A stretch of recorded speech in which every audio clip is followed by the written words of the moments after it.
Tonton dengan hati dan pikiran yang jernih. Tonton hingga selesai agar tak salah paham dan gagal paham.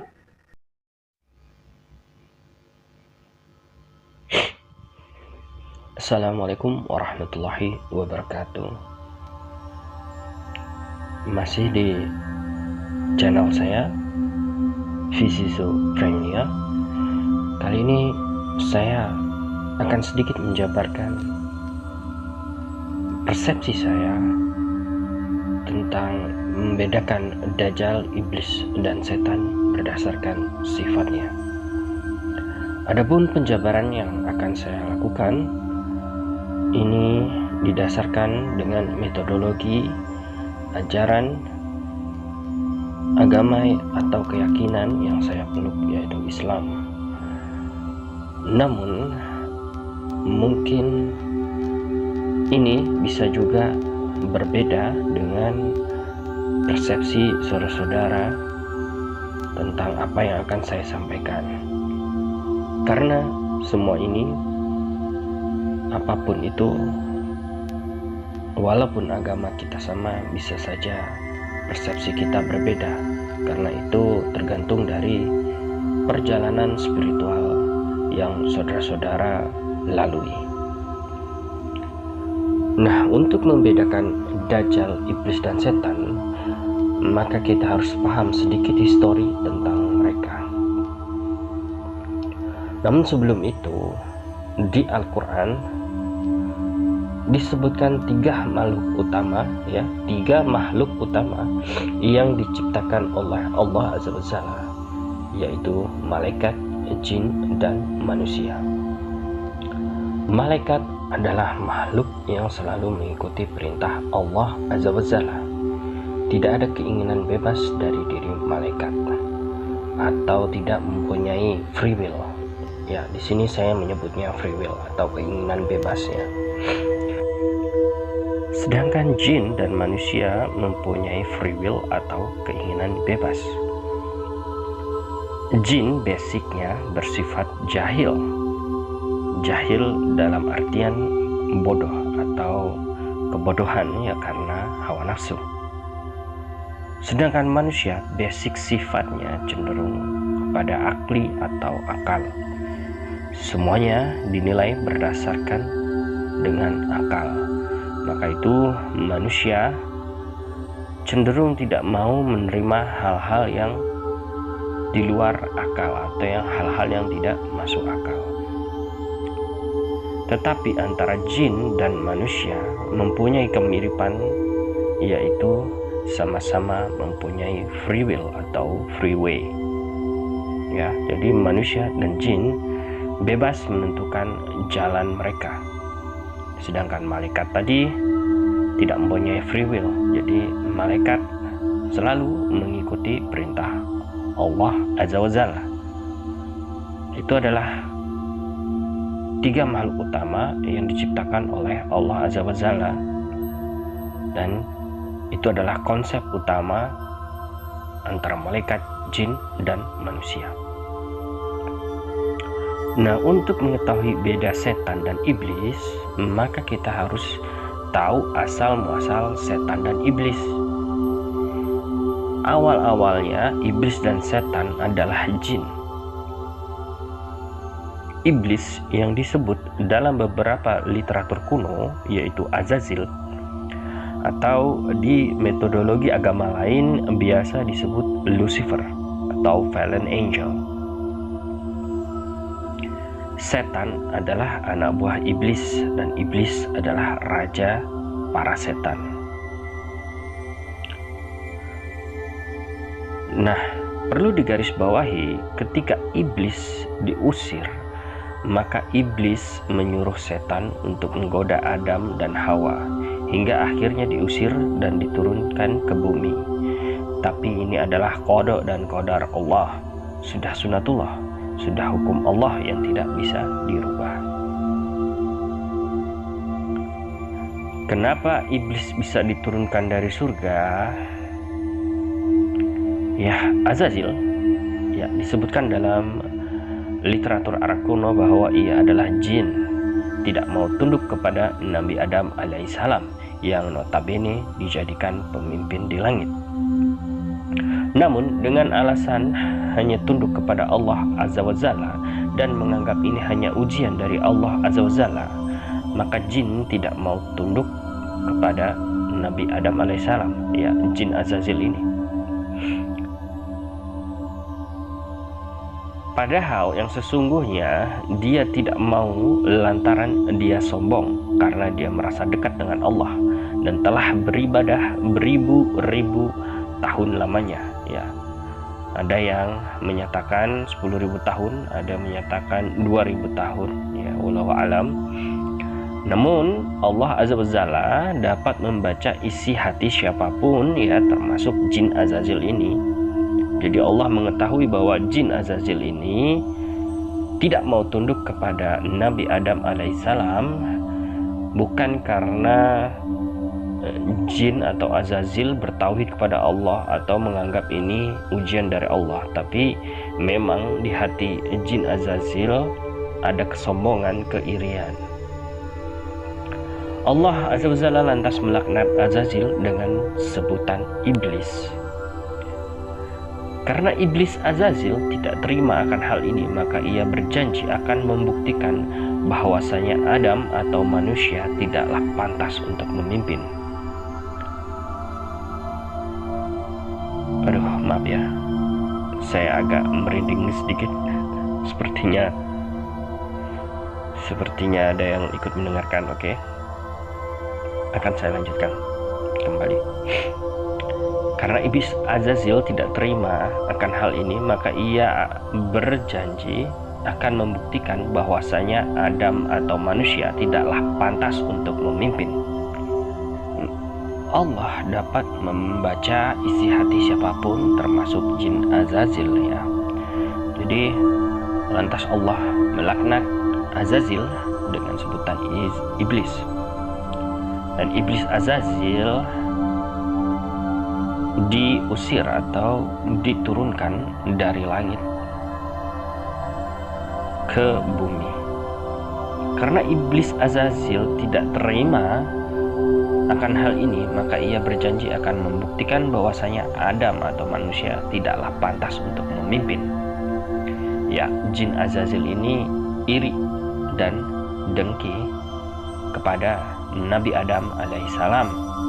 Karena Nabi Adam alaihissalam ketika diciptakan, setelah ia diciptakan, Nabi Adam alaihissalam tidak beribadah selama beribu-ribu tahun, namun tiba-tiba ia diangkat menjadi pemimpin. Maka itu jin Azazil atau iblis Azazil sangatlah marah, sangatlah tidak senang akan hal ini. Ya, tapi tetap Allah Azza wa Jalla dapat melihat hati dari jin Azazil ini, ya, adanya kesombongan dalam dirinya, adanya iri dalam dirinya. Akibat hal ini maka Allah mengusirnya dari langit ke bumi. Setan adalah utusan iblis, mereka sama jin. Ketika iblis diturunkan ke bumi, segera ia mengutus anak buahnya, ya, jin yang mau ikut dengannya agar mencari tahu apa-apa yang sedang dilakukan Adam. Jadi jin Azazil begitu ia turun ke bumi dan ia memberitahukan kepada kaumnya, maka ada sebagian kaumnya yang ikut di bawah iblis Azazil. Ya, mereka adalah setan. Kita sebutnya setan. Nah, kemudian iblis Azazil menyuruh para setan untuk terus mencari kelemahan Nabi Adam agar melakukan kesalahan yang mengakibatkan Nabi Adam terusir dari langit atau surga, supaya Nabi Adam alaihissalam dapat merasakan apa yang ia rasakan. Begitulah dendam iblis kepada Nabi Adam alaihissalam. Setan yang suka mencari-cari kesalahan dan kelemahan Nabi Adam alaihissalam akhirnya tahu bahwa Siti Hawa atau Eve, ya, di metodologi ajaran lain ini biasa disebut Eve, bisa menjadi salah satu jalan untuk menjebak Nabi Adam alaihissalam jatuh dalam kemaksiatan. Maka itu melalui Siti Hawa, setan menggoda Nabi Adam. Setan membisikkan suatu hal yang seharusnya tidak dilakukan oleh Nabi Adam. Jadi melalui Siti Hawa, setan akhirnya mampu menggoda Nabi Adam alaihissalam untuk melakukan kesalahan. Nabi Adam alaihissalam terbujuk rayuan Siti Hawa yang dihasut oleh setan untuk memakan buah atau memakan makanan yang dilarang oleh Allah Azza wa Jalla untuk dimakan. Nah, inilah awal mula Allah mengenalkan konsep dosa dan pahala, hukum halal dan haram yang sesungguhnya, yang dipraktikkan, ya, yang sebelumnya sudah diberikan, sudah diberitahukan. Namun ketika hal ini terjadi, maka praktek hukum halal dan haram, dosa dan pahala dapat benar-benar diserap oleh Nabi Adam alaihissalam dan Siti Hawa. Konsep dosa dan pahala, hukum halal dan haram ini adalah sebagai bekal Nabi Adam alaihissalam dan Siti Hawa untuk turun ke bumi, ke dunia. Karena nantinya sejatinya Nabi Adam alaihissalam adalah pemimpin atau seorang khalifah yang memang harus mengerti konsep dasar hukum tersebut. Jadi dari histori singkat soal iblis dan setan, maka bisa kita simpulkan perbedaan iblis dan setan berdasarkan sifat dasarnya. Satu, iblis mempunyai sifat dasar sombong, iri, dengki, merasa paling hebat, paling suci, paling dalam segala hal, ya, merasa lebih pantas dari yang lain. Sedangkan setan, ya, mempunyai sifat dasar suka menghasut, menggoda pada kemaksiatan, menggoda manusia untuk tidak akur atau harmonis, bahkan hingga manusia tersebut bisa saling membunuh. Intinya membisikkan hal-hal buruk dan mengganggu makhluk lainnya, bahkan membisikkan kepada manusia untuk menduakan Allah Azza wa Jalla atas perintah iblis. Nah, dari cerita di atas, maka kita akan masuk kepada Dajjal, Ad-Dajjal.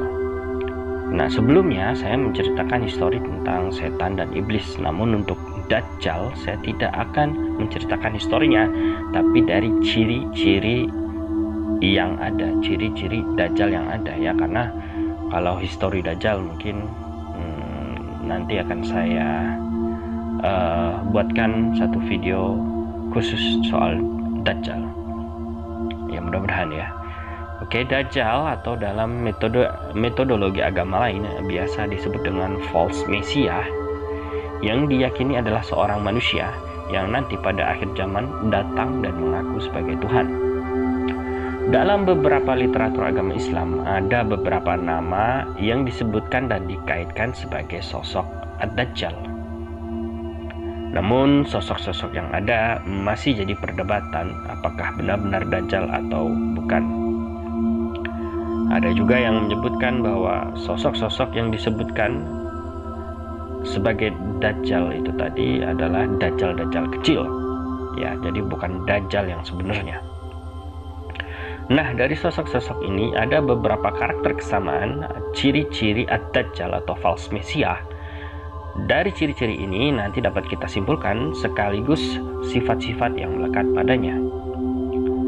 Ciri yang sering dibicarakan adalah soal mata Dajjal yang buta sebelah. Ada yang mengatakan mata kanannya buta, ada pula yang mengatakan picek, ya, atau setengah buta.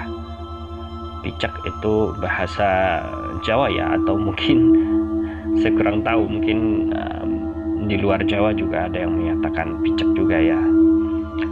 Dalam riwayat hadis-hadis yang sering disampaikan oleh para alim ulama, ya, semoga Allah selalu merahmati dan melindungi para ulama-ulama kita di seluruh dunia, ya, amin ya rabbal alamin, bahwa mata Dajjal yang buta atau picek itu bola matanya seperti buah anggur atau biji anggur. Jadi bola matanya lebih kecil dari bola mata sebelah kiri, ya. Jadi mata Dajjal ini yang satu mempunyai cacat, yaitu bola matanya kecil seperti sebesar buah anggur atau biji anggur, ya.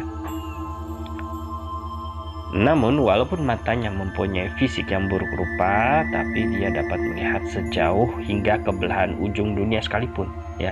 Jadi diceritakan walaupun Dajjal ini mempunyai kelemahan secara fisik, tapi kehebatannya sangat-sangat tidak bisa diragukan, ya. Walaupun dia mempunyai mata yang rusak, tapi dia mampu melihat, matanya mampu melihat hingga ke belahan dunia manapun.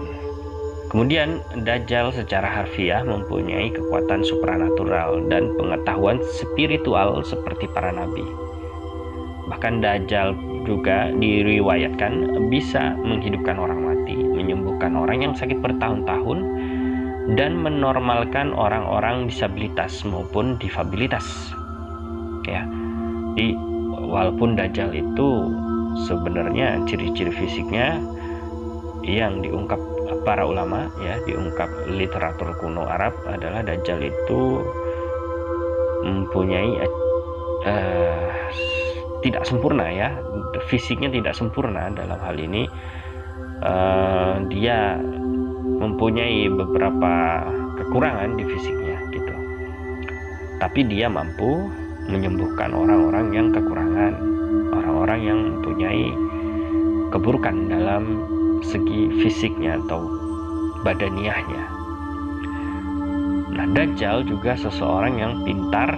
Ia mampu menurunkan hujan, membuat gersang suatu negeri, ya. Saya sebut pintar karena dia mampu menurunkan hujan dan membuat suatu negeri itu menjadi benar-benar kering. Nah, saya kurang tahu apakah itu dari kekuatan supranaturalnya atau dari segi kepintarannya dalam menciptakan teknologi, ya. Nah, pada ujung-ujungnya nanti Dajjal akan mengaku sebagai nabi, kemudian setelah itu ia akan mengaku sebagai Tuhan. Dajjal senang sekali dengan puji-pujian, ya, karena sesungguhnya ia mempunyai fisik yang buruk rupa, ya. Jadi sehingga membuat ia senang sekali ketika ia dipuji, dihormati, dan dihargai. Maka itu banyak orang-orang munafik yang membela dan menjadi pengikut Dajjal agar mereka merasa aman dan nyaman hidupnya. Namun tidak sedikit pula orang-orang yang beriman yang tunduk dan patuh pada Dajjal. Jadi dari segi hasil ciri-ciri tersebut, maka dapat kita sifati Ad-Dajjal sebagai berikut. Ad-Dajjal dapat menjangkau luas umat manusia dalam artian semua orang tahu dia dan kenal dia, mempunyai penglihatan satu, tapi ia mempunyai mata satu saja, tapi dapat menjangkau kemanapun, ke belahan ujung dunia manapun ia dapat melihat, ya. Satu matanya besar, satu matanya kecil. Ya, suka dipuji, ya, haus akan pujian dan kehormatan serta penghargaan, karena merasa dia beda dan lebih dari manusia siapapun di dunia ini. Pintar memanipulasi manusia, ya, pintar memanipulasi manusia. Bahkan orang-orang yang beriman termanipulasi oleh Dajjal. Ia suka mengaku nabi, bahkan mengaku sebagai Tuhan. Nah, saudara-saudaraku yang seiman maupun saudara-saudaraku setanah air dan sebangsa, tadi adalah penjabaran saya tentang perbedaan iblis, setan, dan Dajjal dalam hal sifatnya. Ya, akan saya ulangi lagi adalah iblis mempunyai sifat dasar sombong, iri, dengki, merasa paling hebat, paling suci, paling dalam segala hal, merasa lebih pantas dari yang lainnya. Sedangkan setan adalah anak buah dari iblis, ya, mempunyai sifat dasar suka menghasut, suka menggoda pada kemaksiatan, menggoda manusia untuk tidak harmonis, ya, untuk tidak akur, bahkan hingga manusia bisa saja saling membunuh. Ya, jadi setan membisikkan hal-hal buruk. Setan membisikkan manusia untuk menduakan Allah Azza wa Jalla atas perintah iblis, ya. Karena iblis tadi akan yang menyatakan membuktikan bahwa manusia tak pantas untuk dijadikan pemimpin, ya. Dan Dajjal mempunyai sifat-sifat, ya, pintar memanipulasi manusia, suka dipuji, haus akan pujian dan kehormatan. Dia mempunyai ilmu supranatural tinggi, mempunyai kepintaran yang lebih dari manusia yang lain, ya, pintar dan benar-benar dalam hal ini menguasai ilmu pengetahuan, ya. Dan dia suka mengaku nabi, bahkan mengaku Tuhan, ya. Nauzubillah summa nauzubillah, semoga kita terhindar dari mereka semua, ya. Semoga kita mampu untuk meredam segala gangguan-gangguan dari mereka.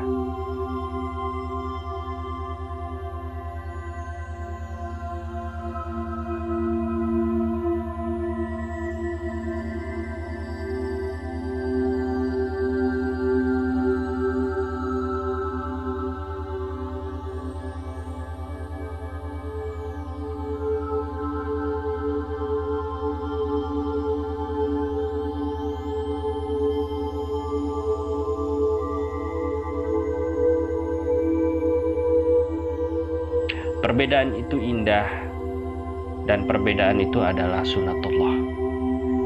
Maka saya tidak akan memaksakan untuk saudara mengikuti atau mengerti akan persepsi saya ini, ya. Saya ucapkan terima kasih, dan semoga Allah Subhanahu wa Ta'ala, Allah Azza wa Jalla, merahmati kita semua. Amin, amin, ya Rabbal Alamin.